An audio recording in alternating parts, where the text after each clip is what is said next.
হচ্ছে AGT live 24/7। This is AGT Live 24/7.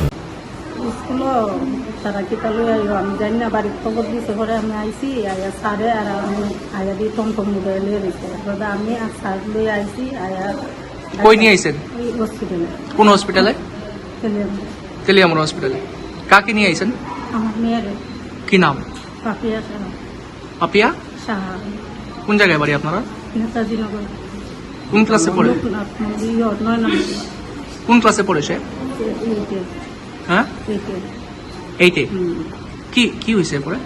তারপরে ওই তারা কিতালে লাগতে জানি না, তুমি কাঁদছে আর কি কান্দনে। তারপরে একটু শ্বাসটা নিতে আছে না, তো তারপরে মাস্টারে আমার খবর দিতে ওরা আইসি। তারপরে মাস্টার আর আমি লই আইসি আইয়া হসপিটালের ডাক্তার দেখাইছি পরে আইনা কইছে একটা স্যালাইন দিব আপনারা গিয়ে এখানে ইয়ে করেন, সিটও যান। তো সিটও আইসি আর কইছে ওষুধ দিন লই আনতে, ওষুধ দিকে আনছে। স্যালাইনটা দিছে ভালো ওই কোমর একটা ইঞ্জেকশন দিছে আর স্যালাইন দিছে। তারপরে একটা ছোটো ইঞ্জেকশন দিছে পরে মায়া খালি চলকিতে হরে।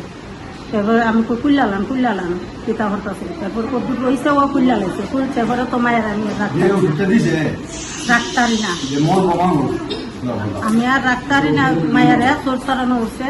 তারপরে তারা আইসে আয়া মোরাই টরে আমার মনস্বাস্থ্য দিছে। এরপরে তো মায়া কিতা করে গেছি, ডাক্তার আছে, ডাক্তারের কয় গীতা আমরা লিখতে দেবো আপনারা লইয়া যান। আপনার মেয়ের কি হয়েছিল, কি নিয়ে ভর্তি করাইছিলেন হাসপাতালে? স্কুলেও দুজনে ঝগড়া লাগতে আচ্ছা, ঝগড়া লাগতে পারে কইছে হাতও ব্যথা পাইছে। তারপরে নিয়ে আসলাম। আচ্ছা, ব্যথা পাওয়া কাঁদছে আর কি, কান্দন একটু শ্বাসটা নিচ্ছে। আর এখানে কিসের ট্রিটমেন্ট শুরু হয়েছে তেলিয়ামুড়া হাসপাতালে? ওই জ্বরের ওষুধ দিয়া হয়েছে। তার কি শরীরে জ্বর আসছিল? না, কোনো জ্বর আসছিল না। জ্বর না থাকার পরেও মানে তার শরীরে মানে জ্বরের ট্রিটমেন্ট শুরু করছে। আমরা তো চিনি না। কোন ডাক্তার আসছিল জানেন নি? নাম জানি না। আচ্ছা, পুরুষ নাকি মহিলা ডাক্তার? পুরুষ ডাক্তার।